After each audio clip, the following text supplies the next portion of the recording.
Muito bem, estamos de volta em mais uma aula aqui no canal do YouTube, em nosso site também, Planeta Biologia, mas essas aulas também sempre aparecem lá no Planeta Enem, no Aula Zen, no Biologia Top, então fica ligado aí. Não sei de onde você está assistindo, mas bora lá. Vamos falar então de nutrientes, né? E se a gente está falando de nutrientes, é lógico que a gente está falando de alimento, estamos falando dos alimentos, né? Eu sempre fico em dúvida qual que seria o melhor título para dar para as minhas para as minhas videoaulas.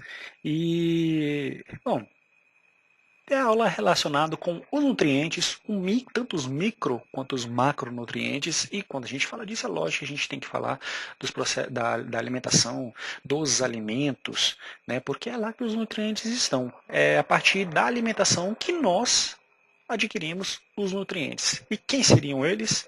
Calma aí que nós já vamos ver.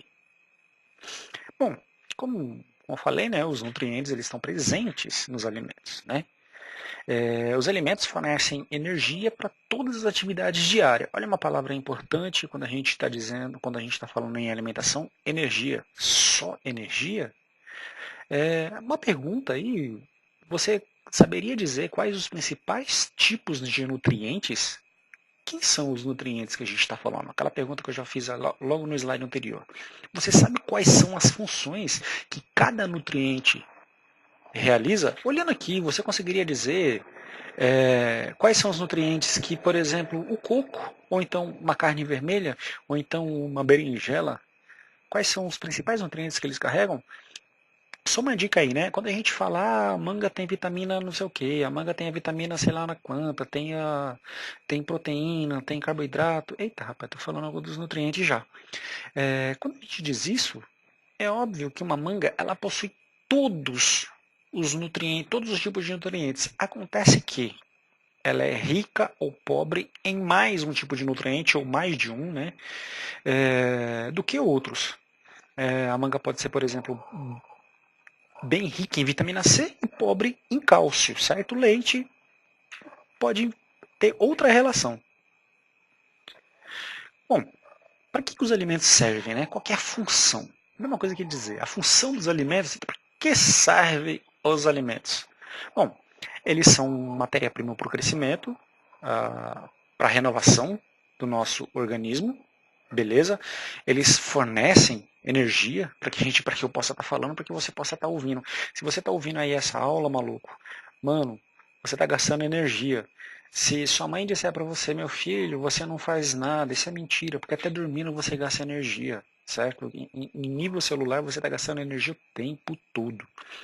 Bom, outra função do alimento é a regulação de diversas funções do organismo, como a manutenção da temperatura. Sim, se você agora está aí quentinho, bem gostoso, certo? Com a temperatura de 36 graus e meio, isso se deve à regulação, à capacidade do seu organismo regular sua temperatura, seu homeotermo, certo? Mas essa energia para que você se mantenha, para que você tenha essa homeostase, vem dos alimentos. Bom, a energia dos alimentos pode ser medida em calorias, certo? Então essa palavra é bem importante. Caloria nada mais é do que uma medida, né? E uma medida comum para medir a quantidade de energia presente nos alimentos. Né? No entanto, costumo usar uma unidade de medida chamada quilocaloria. Esse K aqui significa 1000, certo? Todo K, né, vai significar 1000. Então, se você tem quilocaloria, significa que são 1000 calorias. Né? Se eu tirar o K aqui, uma quilocaloria é igual a 1000 calorias. 1 quilograma é igual, tira o K, né? 1000 gramas, beleza? Então, aqui, né, como eu já disse, olha lá, uma quilocaloria, uma quilocaloria é igual a 1000 calorias, né? Então, 1 vezes 1000 dá 1000 calorias. Beleza? Conceito importante aí, é bom você guardar. Ok? De quantas calorias uma pessoa precisa por dia? Já vou logo dizendo que isso é relativo. Beleza? Isso é relacionado ao tamanho, da pessoa, ao nível de desenvolvimento, se é criança, se é adulto, vamos considerar sempre aqui o adulto, beleza? Pra gente, porque isso é variável, né? Na criança é uma coisa, no adolescente é outra, e também dependendo da atividade física. Vamos supor aí que você é um medalhista olímpico de natação, né? E aí vai comparar aí com seu amigo que é um medalhista olímpico de PlayStation. Então é óbvio que a quantidade de caloria vai ser, a necessidade calórica de cada um vai ser diferente. Como eu já disse, né, isso vai depender de muitos fatores: peso, idade, sexo. Sim, o sexo também influencia. A quantidade de energia gasta por dia, como eu já disse. Se você comparar o medalhista olímpico com o medalhista de PlayStation, vai ser diferente a necessidade calórica de cada um. Quanto maior for o tempo de duração de uma atividade e esforço realizado, mais calorias são consumidas pelo organismo. Né? Quanto mais tempo você passa numa atividade, quanto mais essa atividade demanda esforço, né? Se você pratica aí uma grande atividade, como levantar o garfo, ou, ou no celular você passar de um aplicativo para outro, isso é uma atividade, né, que vai gastar energia. Agora, se você está lá pegando peso, subindo caixa de areia, carregando 50 quilos de cimento, é outra quantidade, é um outro esforço, né? Qual dos dois aí tem mais esforço? Qual dos dois gasta mais energia? Essa pergunta deixa para os universitários responderem. Bom, vamos lá, ó. Isso aqui também é uma média, não significa, né, que, mas dá uma piada, beleza? Se você fica sentado, você gasta 20 quilocalorias a cada 10 minutos. Olha isso, mano, você gasta 20 calorias só ficando ali sentado, meu velho. Andar de boas na Lagoas, né, na velocidade de 4,5 km por hora, velocidade normal, né? Você vai gastar 30 quilocalorias em 10 minutos. Andar rápido, você vai gastar 50 quilocalorias. Nadar, 80. Jogar bola, isso aqui é meu preferido, beleza? Meu preferido. 90 quilocalorias. Pedalar, 80 quilocalorias. E correr, né? 100 quilocalorias. Isso é uma média, isso é variável, isso não é igual para todos, ok?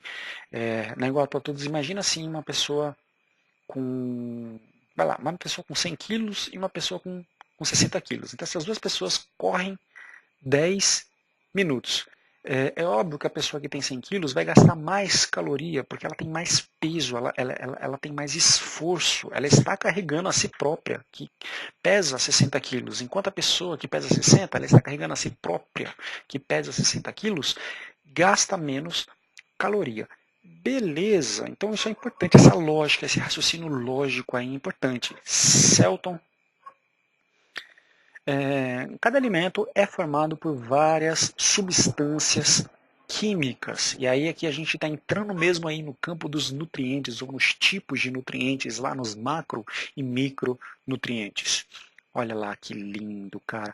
Mano, se você faz nutrição, se você faz biológicas, se você faz educação física, você tem que saber desses danadinhos aqui, ó. Mano, você tem que dominar esses caras aqui, beleza? Se você gosta de saúde, cara, é bom que você entenda os. E se você vai fazer uma prova também, meu filho, então aproveita e estuda. Então, quem são? Quem são esses nutrientes? Então, a gente tem aí os carboidratos, os lipídios, as proteínas, as vitaminas, a água. Mas calma aí, água é nutriente? Sim. A água ela não é necessariamente um nutriente que vai te fornecer energia, mas, cara, toda reação química que está acontecendo neste momento e sempre aconteceu e sempre acontecerá até você morrer, depende. Opa, vai depender. Sai daí, Photoshop. Não quero você não, menino. Sempre vai depender da água. Toda reação química acontece em meio aquoso. E só lembrando que 70% de você é água, beleza? E sais minerais. Por último, sais minerais. Bom, a gente vai classificar esses três aqui. Deixa eu só mudar aqui um pouquinho a cor, porque ficou feio demais aqui. Ixi, Maria.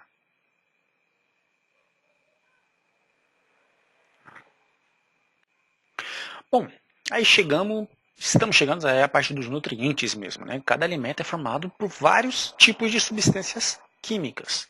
Quem são eles? São os carboidratos, os lipídios, as proteínas, vitaminas, água e sais minerais. Peraí, água é nutriente?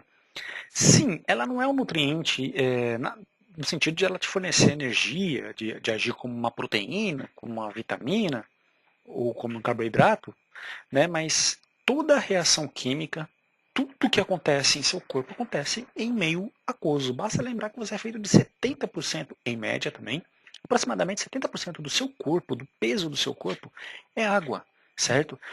A maior parte de suas células, de cada uma das suas células, é composta por água.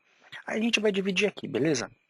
A gente tem aqui os macronutrientes, os macronutrientes. Aqui a gente chama isso aqui de micronutrientes.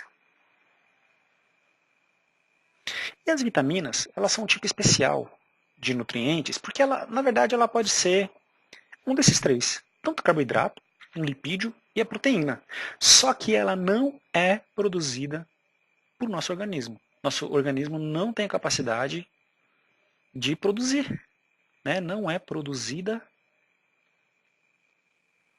em nosso organismo, né?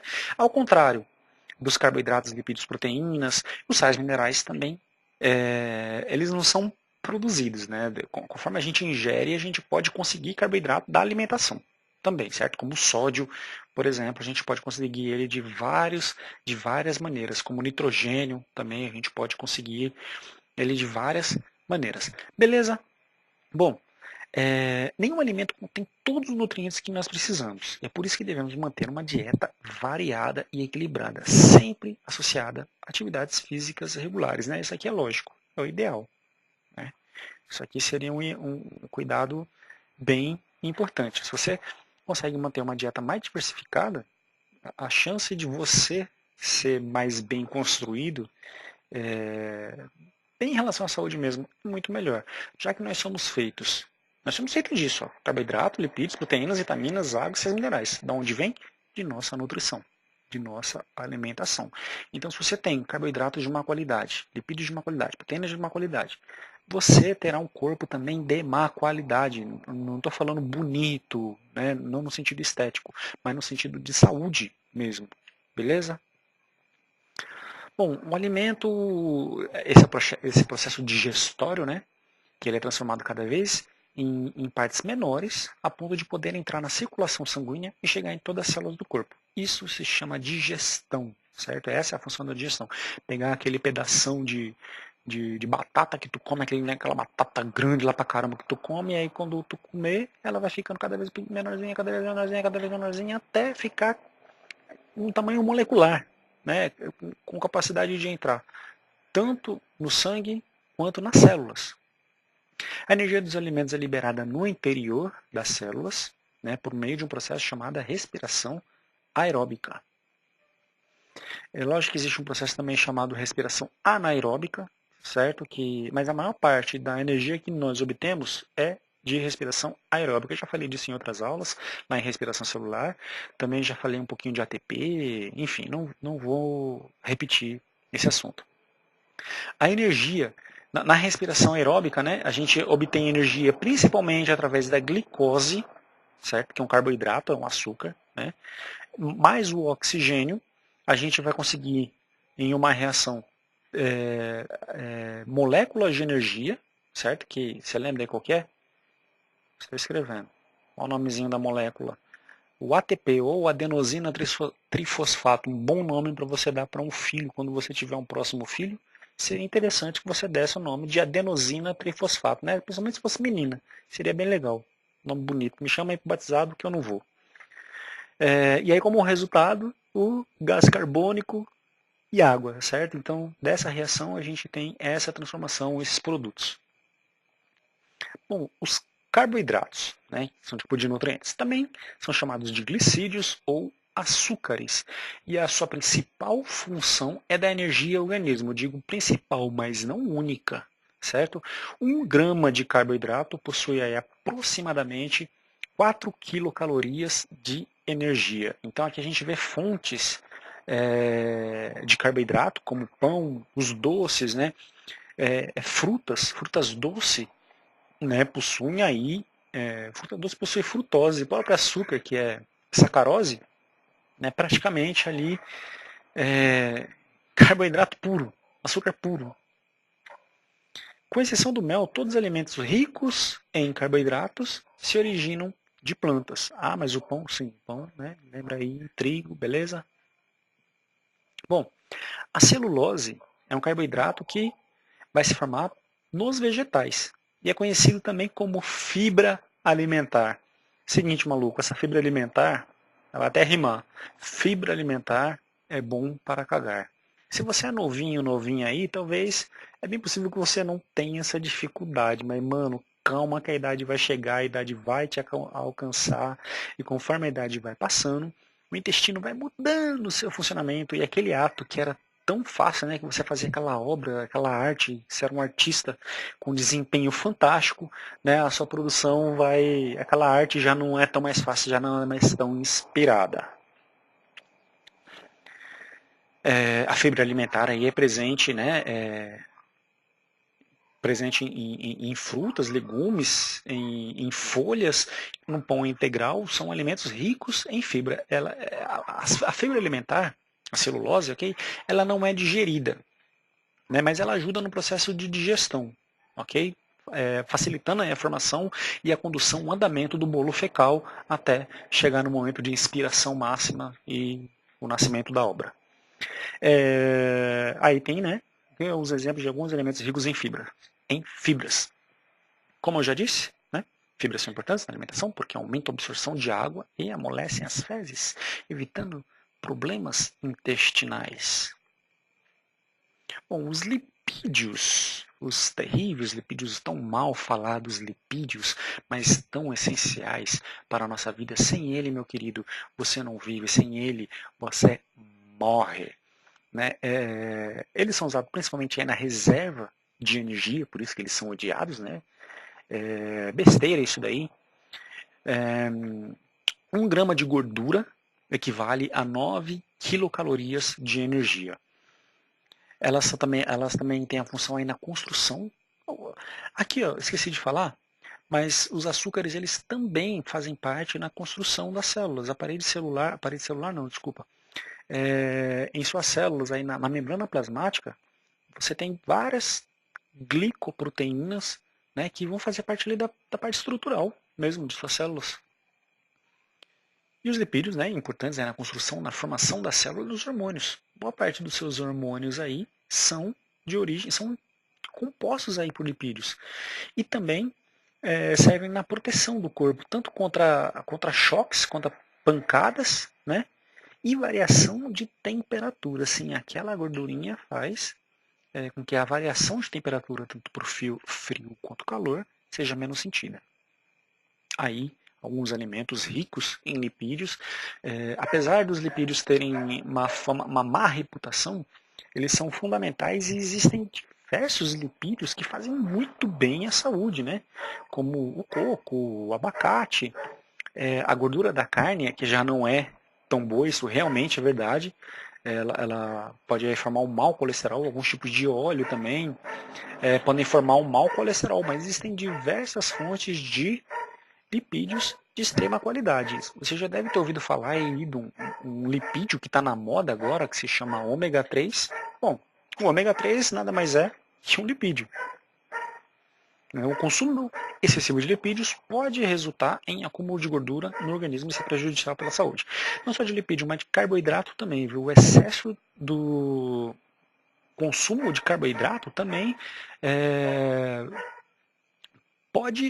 é prejudicial à saúde. As proteínas, as famosas, o patinho bonito aí dos nutrientes, né? As queridinhas, as famosinhas aí dos nutrientes, as proteínas. Mas por que elas são tão importantes? E pior é que elas são importantes mesmo, meu querido. Só para você ter uma ideia aí da importância das proteínas, você Já ouviu falar no DNA, né? O código genético, projeto genoma, lá, lá, lá, lá, lá, né? Para você ter uma ideia, o DNA, para que serve o DNA? O DNA guarda informação de como são construídas as proteínas. Cada gene, com certeza você já ouviu falar muito essa palavra, cada gene é um trecho do DNA responsável pela construção de um tipo de proteína. Então, só por aí tu viu como as proteínas são importantes, não dizendo que os carboidratos não são, nem os lipídios, né? Porque não é bem verdade, mas talvez seja por isso aí que as proteínas tenham todo esse queridinho aí dos nutrientes. A principal função é a construção do corpo. Inclusive eu fiz uma aula aí, certo, só falando sobre a função, a importância das proteínas, né? A função biológica das proteínas, o que elas fazem no corpo, quais são suas diversas finalidades, o que elas tanto realizam. Certo? Tem uma aula só para isso. Olha só, elas são responsáveis pela formação dos anticorpos no corpo, até porque os anticorpos são formados por proteínas, né? E muitos hormônios também formados por proteínas. Boa parte dos hormônios são proteínas associadas a lipídios, né? Então os dois lá, como o colesterol, por exemplo. O colesterol é uma lipoproteína. Tem também um papel fundamental em todas as reações e transformações químicas do organismo. São as enzimas. As enzimas, elas que promovem reações, elas quebram, elas juntam, elas fazem a catálise, elas aceleram reações químicas. E proteínas são formadas por união de partes menores, moléculas chamadas de aminoácidos. Então, vários aminoácidos ligados entre si, diferentes tipos de aminoácidos e com uma variação também na forma em como eles se ligam, certo? A proteína tem a ver com quais são os aminoácidos, a quantidade de aminoácidos e como eles estão ligados. Isso vai formar uma proteína. Cada bolinha dessa aqui representa aí um aminoácido, beleza? Cada proteína dessa aqui, cada bolinha dessa representa um aminoácido e o conjunto delas, certo? A partir de um número, né? Se ela, eu teria que desenhar bem mais aqui, formam as proteínas. Aí, de novo, uma representação, né? Cada bolinha dessa daqui, ó, é um aminoácido diferente, certo? Então, o círculo, o triângulo, o quadrado, o hexágono, aula de matemática agora, formam aí, então, um tipo de aminoácido. Então, a combinação entre eles vão representar diferentes tipos de proteína, como, por exemplo, a queratina, que é uma proteína comum no cabelo, na unha, no casco de animais, né? Da durezas. A hemoglobina, que é uma molécula muito parecida com a clorofila, já falei isso em uma aula aqui também. A hemoglobina é muito parecida com a clorofila, ela está dentro aí das nossas hemácias e elas são responsáveis pelo transporte de oxigênio e gás carbônico, né, pelo transporte de gases, né, em nosso organismo. Também um trecho da miosina, a parceira da actina.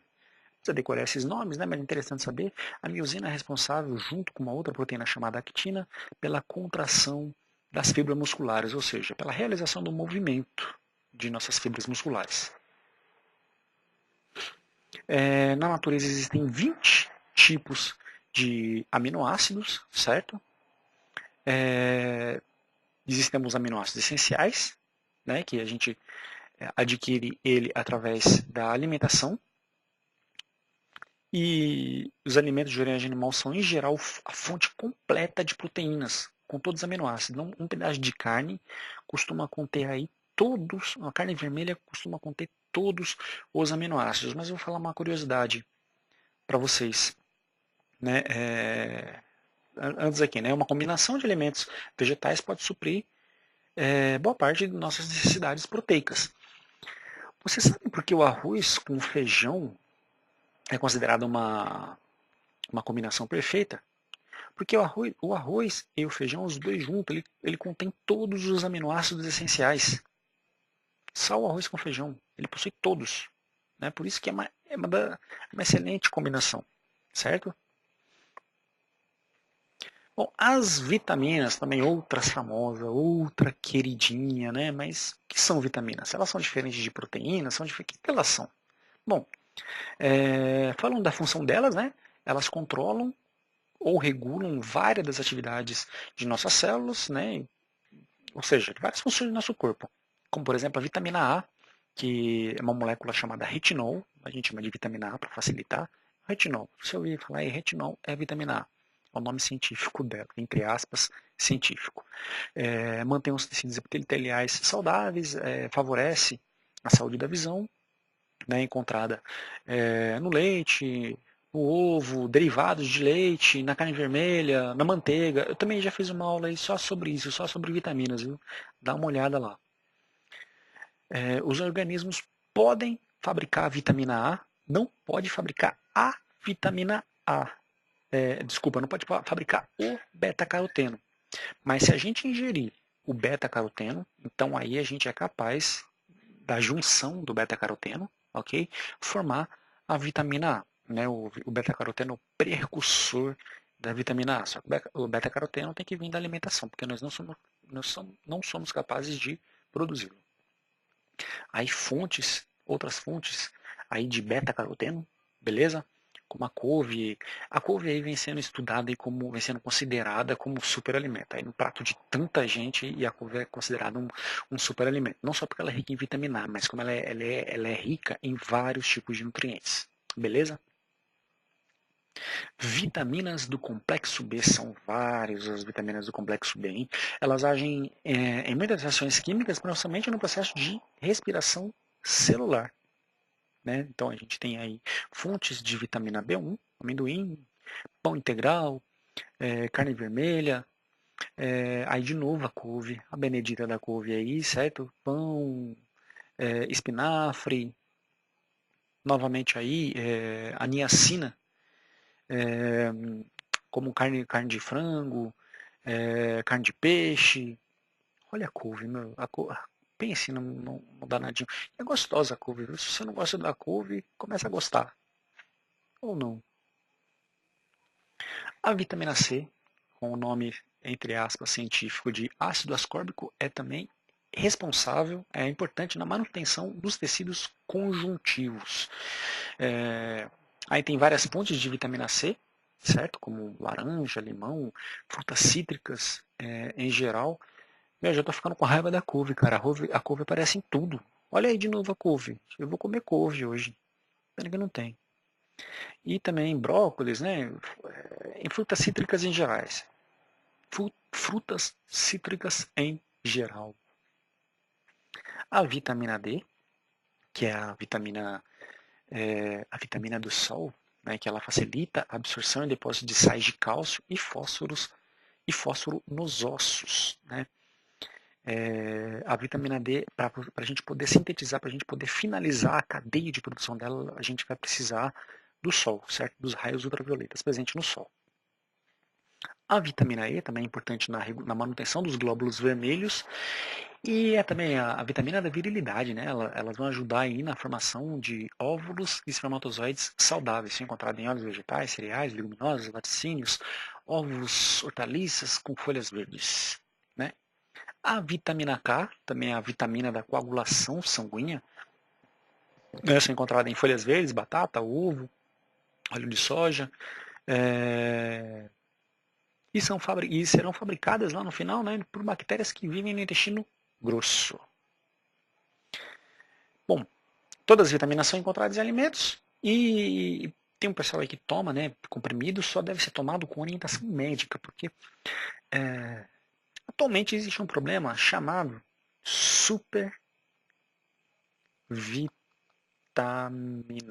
vitaminose. E, cara, isso é mais comum do que se imagina. Tem casos aí de mãe, não por mal, mas mães superprotetoras. E eu conheço alguns casos. O médico vai lá, receita 2 gotas de determinado complemento de vitamina. Tem mãe que vai lá e coloca 10 gotas, né? Coloca a mais. Isso vai criar problema.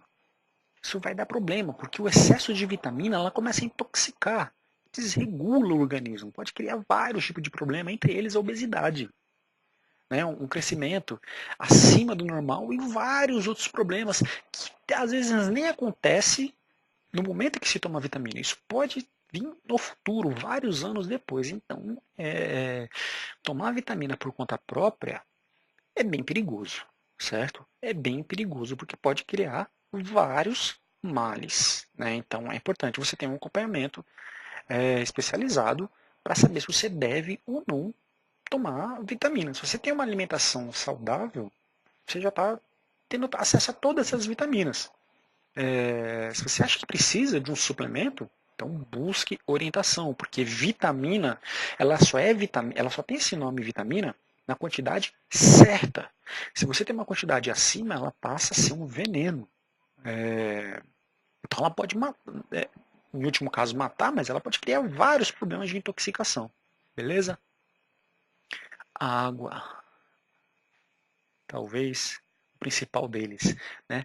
Como eu já disse, todas as reações químicas vão acontecer somente na presença de água. Por quê? Porque todos os outros nutrientes eles têm que estar dissolvidos na água.